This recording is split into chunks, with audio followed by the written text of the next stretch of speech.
എൻ്റെ പേര് മുഹമ്മദ് അക്സിം. ഞാൻ കണ്ണൂർ കാറ്റലിസ്റ്റിനാണ് CMA ഇൻ്റർമീഡിയറ്റ് എടുത്തത്. ഞാൻ ലാസ്റ്റ് അറ്റംപ്റ്റിലാണ് CMA ഇൻ്റർമീഡിയറ്റ് പാസ്സായത്.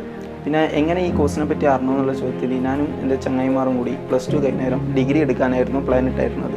പക്ഷേ പെട്ടെന്ന് എൻ്റെ മൈൻഡിൽ പറഞ്ഞു ഒരു പ്രൊഫഷണൽ കോഴ്സ് എടുത്താൽ ബെറ്റർ ആയിരിക്കുമെന്ന് എനിക്ക് തോന്നി. അങ്ങനെയാണ് ഞാൻ ഒരു പ്രൊഫഷണൽ കോഴ്സ് അന്വേഷിച്ചിട്ട് പോയത്. അപ്പോഴാണ് CMA ഇന്ത്യ എന്ന് പറഞ്ഞൊരു കോഴ്സ് ഉണ്ട് എന്നുള്ളത് അറിഞ്ഞത്. അപ്പോൾ ആ കോഴ്സിനെ പറ്റി അന്വേഷിച്ചിട്ട് അതിന് പറ്റിയ ബെറ്റർ ഇൻസ്റ്റിറ്റ്യൂട്ട് ഏതാണെന്ന് ഞാൻ കുറച്ച് അന്വേഷിച്ചു. അപ്പോൾ എൻ്റെ കൂടുതൽ അഭിപ്രായം കേട്ടതും എനിക്ക് കുറച്ചും കൂടി ബെറ്ററായി തോന്നിയതുമായ ഇൻസ്റ്റിറ്റ്യൂട്ടാണ് കാറ്റലിസ്റ്റ് എഡ്യൂക്കേഷൻ എന്ന് പറയുന്നത്. അപ്പോൾ ആ ഇൻസ്റ്റിറ്റ്യൂട്ടിൽ പോയി ഞാൻ അന്വേഷിച്ചു. അതിൻ്റെ ഫീസും അതിൻ്റെ സ്ട്രക്ചേഴ്സ് എല്ലാം അറിഞ്ഞു. അതിനെ പറ്റിയിട്ട് എനിക്ക് അവിടെയാണ് കുറച്ചും കൂടി ബെറ്ററും എഡ്യൂക്കേഷൻ പഠിക്കാനും താല്പര്യം തോന്നി. അങ്ങനെയാണ് ഞാൻ അവിടെ പോയിട്ട് ജോയിൻ ചെയ്തത്. പിന്നെ അവിടുത്തെ സിറ്റുവേഷൻ എന്ന് വെച്ചാൽ അവിടുത്തെ സാർമാറും എല്ലാം ക്വാളിഫൈഡ് ആയ സാർമാർ തന്നെയാണ് നമുക്ക് ക്ലാസ് പ്രൊവൈഡ് ചെയ്തു തരുന്നത്. ഓൾ കാര്യത്തിനും പക്ഷേ ഇപ്പം നമ്മളെ സ്റ്റഡിയുടെ കാര്യത്തിനും പിന്നെ വേറെ എന്തായാലും ഫ്രണ്ട്ലി ആയിട്ടുമുള്ള സാർമാർ തന്നെയാണ് നമുക്ക് ക്ലാസ് ഇടുന്നത്. അതിന് കാരണം എന്ന് വെച്ചാൽ ഈ ഇത്രയും ടഫായിട്ടുള്ള ഒരു സബ്ജക്റ്റ് നമുക്ക് കുറച്ചും കൂടി ഈസിലി എങ്ങനെ പഠിക്കാമെന്ന് അവിടെ നിന്ന് എനിക്ക് മനസ്സിലായി. അങ്ങനെയാണ് ഞാൻ അവിടുന്ന് CMA ഇൻ്റർമീഡിയറ്റിലുള്ള ഫസ്റ്റ് ഗ്രൂപ്പ് അറ്റംപ്റ്റ് പാസ്സായി.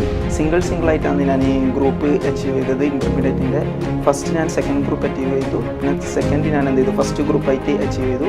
അപ്പോൾ ഞാൻ ഈ CMAൻ്റെ ഇൻറ്റേൺഷിപ്പ് ചെയ്തുകൊണ്ടിരിക്കുകയാണ്. ഇനിയിപ്പോൾ ഫൈനൽ രജിസ്റ്റർ ചെയ്തു. അടുത്തതായിട്ട് ഇനി ഫൈനൽ കംപ്ലീറ്റ് ആക്കും.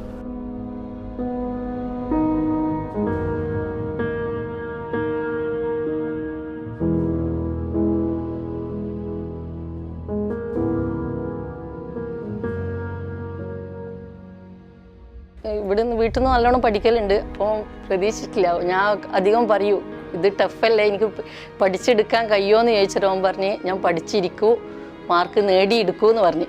അപ്പോൾ എക്സാം വന്നപ്പോൾ എന്നെ തമാശയാക്കി നിങ്ങളെ മോനും തോറ്റുപോയി എന്ന് പറഞ്ഞ്. അപ്പോൾ ഞാൻ ആകെ ടെൻഷനായി, തളർന്ന്. പിന്നെ പറഞ്ഞ് ഞാൻ ജയിച്ചു ഉമ്മ എന്ന് പറഞ്ഞാലും പിന്നെ വളരെ വളരെ സന്തോഷം. പക്ഷെ നമ്മളെ കുടുംബത്തിലാരും ഇങ്ങനെ ഈ കോഴ്സ് പഠിച്ചിട്ടില്ല, ഇതെന്തെന്നാന്ന് പോലും നമുക്ക് അറിയുകയും ചെയ്യില്ല.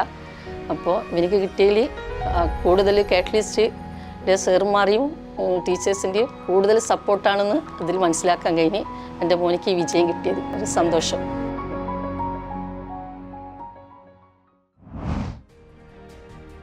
പിന്നെ അവിടുത്തെ ഫീസ് സ്ട്രക്ചർ മറ്റുള്ള ഇൻസ്റ്റിറ്റ്യൂട്ടിനെ വെച്ച് നോക്കുമ്പോൾ വളരെയധികം കുറച്ച് കുറവായിട്ടും നമുക്ക് തോന്നിയായിരുന്നു. അത് തന്നെയായിരുന്നു നമ്മൾ അവിടെ ജോയിൻ ചെയ്യാനുള്ള കാരണം എന്ന് വെച്ചാൽ ബാക്കിയുള്ളവർക്കെല്ലാം ഇൻക്ലൂഡിങ് ടാക്സ് വരുമ്പോൾ നല്ലൊരു എമൗണ്ട് കൂടി വരുന്നുണ്ടായിരുന്നു. ബട്ട് ആ ടൈം കാറ്റലിസ്റ്റ് എഡ്യൂക്കേഷനിലെ ഫീസ് സ്ട്രക്ചർ വളരെ കുറവായിരുന്നു. അത് തന്നെയായിരുന്നു ഞാനും എൻ്റെ ഫ്രണ്ട്സും അവിടെ പോയിട്ട് ജോയിൻ ചെയ്യാനുള്ള കാരണവും എക്സാമിന് പ്രിപ്പയർ ചെയ്തതും നല്ല റിസൾട്ട് ഉണ്ടാകാനുള്ള കാരണവും കാറ്റലിസ്റ്റ് എഡ്യൂക്കേഷൻ തന്നെയായിരുന്നു എന്നാണ് എൻ്റെ അഭിപ്രായം.